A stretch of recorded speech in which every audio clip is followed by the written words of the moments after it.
दुनिया का सबसे खौफनाक डिक्टेटर आखिर कैसे राज करता है अपने देश पे। नॉर्थ कोरिया में आम लोगों की लाइफ कैसे गुजरती है, ये सोचकर ही आपको घुटन महसूस होगी। कौन कहाँ रहेगा, क्या काम करेगा, क्या पढ़ेगा, ये सब सरकार डिसाइड करती है। यहाँ तक कि कैसा हेयर स्टाइल रखना है, ये भी सरकार डिसाइड करती है। क्राइम दादा ने किया है, लेकिन सजा पोते तक को भुगतनी पड़ती है। ये गिल्ट बाय एसोसिएशन का कानून लागू होता है, इसलिए परिवार का हर एक सदस्य एक दूसरे को शक की नज़रों से देखता है। लेकिन कुछ टाइम से नॉर्थ कोरिया की सरकार अपनी पब्लिक से कंट्रोल खो रही है और एक साइलेंट रेवोल्यूशन देखने को मिलता है, जिसे चला रही है नॉर्थ कोरिया की औरतें।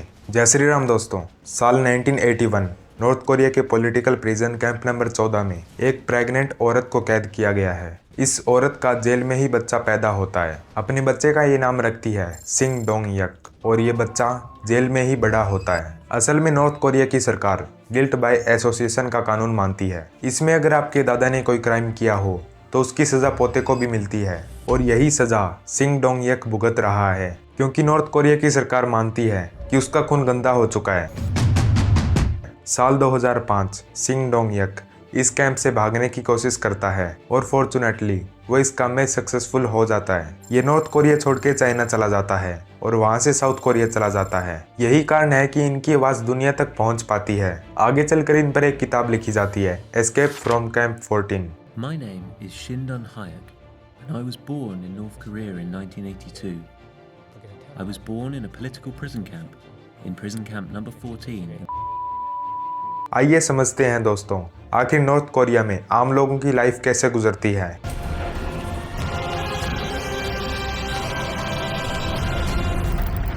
नॉर्थ कोरिया की सरकार अपने आप को डेमोक्रेटिक कहती है, लेकिन डेमोक्रेटिक कहने से कोई कंट्री डेमोक्रेटिक नहीं बन जाती। नॉर्थ कोरिया में लोग रात को पढ़ नहीं सकते, टीवी नहीं देख सकते। वे रात के 7 बजे ही सोने चले जाते हैं, क्योंकि उन्हें अंधेरे में जीने की आदत हो गई है। लेकिन ये देश हमेशा ऐसा नहीं था। एक समय ऐसा था जब यहाँ सबको फ्री में हेल्थ केयर, एजुकेशन और ट्रांसपोर्ट फ्री में मिलते थे। लेकिन इनकी दिक्कतें शुरू हुई 90s के समय में। तब इनकी इकोनॉमी पूरी तरह से क्रैश कर गई, पावर हाउस बंद हो गई, लाइट चली गई और लोग भूखे मरने लगे। साल भर साल हालत बद से बदतर होती गई, पर नॉर्थ कोरिया की सरकार ने इन पर बिल्कुल भी ध्यान नहीं दिया। ये सब हो रहा था क्योंकि नॉर्थ कोरिया एक बहुत ही टाइट डिक्टेटरशिप थी। यहाँ सरकार की पूरी कोशिश रहती है लोगों की पर्सनल लाइफ कंट्रोल करने की। कौन कहाँ रहेगा, क्या काम करेगा, यहाँ तक कि कैसे बाल कटवाएगा। नॉर्थ कोरिया में हर 5 साल में पार्लियामेंट्री इलेक्शन होती है, लेकिन बात यह है कि हर सीट पे एक ही रूलिंग पार्टी का कैंडिडेट खड़ा होता है। अगर कोई इसके खिलाफ वोट करे तो उसे पागल घोषित कर दिया जाता है। अब अगला एस्पेक्ट आता है ट्रांसपोर्टेशन का। लोग अपने ही देश में एक हिस्से से दूसरे हिस्से में नहीं जा सकते। इसके लिए उन्हें पर्पस बताना पड़ता है कि वो क्यों जा रहे हैं। लेकिन अगर कोई इंटरनेशनल ट्रैवल करना चाहे तो उसके ऊपर और भी ज़्यादा स्ट्रिक्ट कानून है। अगर कोई बिना परमिशन गया तो उम्र कैद और मौत तक की सज़ा हो सकती है। एंटरटेनमेंट की बात की जाए तो नॉर्थ कोरिया में कोई फॉरेन मूवीज़ रिलीज नहीं होती। यहाँ टीवीज़ पर बस कुछ सरकारी चैनल्स ही आते हैं जिन पर सरकार का प्रोपोगेंडा भर भर कर दिखाया जाता है। फॉरेन शोज और मूवीज़ देखते पकड़े गए तो सख्त सज़ा होती है। 2022 की इस खबर को देखिए, जिसमें 2 टीनेजर मूवी देखते हुए पकड़े गए तो इन्हें 12 साल की हार्ड लेबर की सज़ा दी गई। लेकिन इसके बावजूद भी एंटरटेनमेंट की इतनी कमी है देश में कि यहाँ एक ब्लैक मार्केट बन गया है, जहाँ पे फॉरेन मूवीज़ की USB स्टिक्स मिलती है। जब 1990s में सरकार लोगों को खाना नहीं दे पा रही थी तो लोगों ने खुद से ही जुगाड़ करने शुरू कर दिए। जगह जगह लोकल ब्लैक मार्केट्स पैदा होने लगे। यहाँ फूड और ड्रग से लेकर फॉरेन मूवीज़ की USB तक मिलती है। मोस्टली महिलाओं के बल पर यह ब्लैक मार्केट चलती है।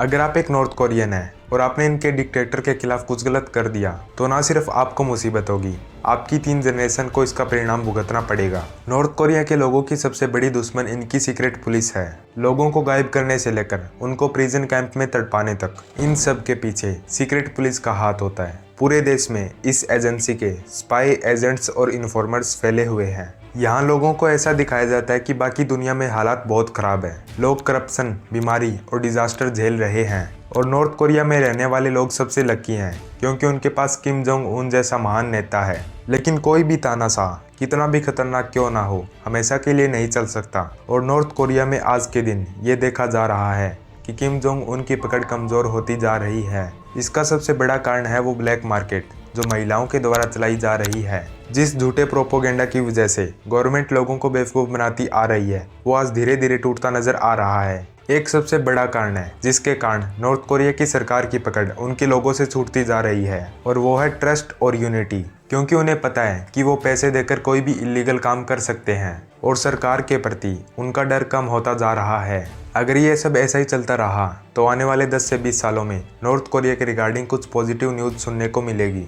बाकी ये हमारे लिए एक लेसन है कि आज़ादी का क्या महत्व होता है। किसी भी देश में, किसी भी समाज में जनता की जो यूनिटी है वो सबसे पावरफुल है। आप कैसे कपड़े पहनते हो, कैसा खाना खाते हो, कैसा हेयर कट रखते हो, कैसी फिल्में देखते हो, ये सब आपकी चॉइस है। किसी भी गवर्नमेंट के पास ये पावर नहीं होनी चाहिए कि वो आपको कंट्रोल करे।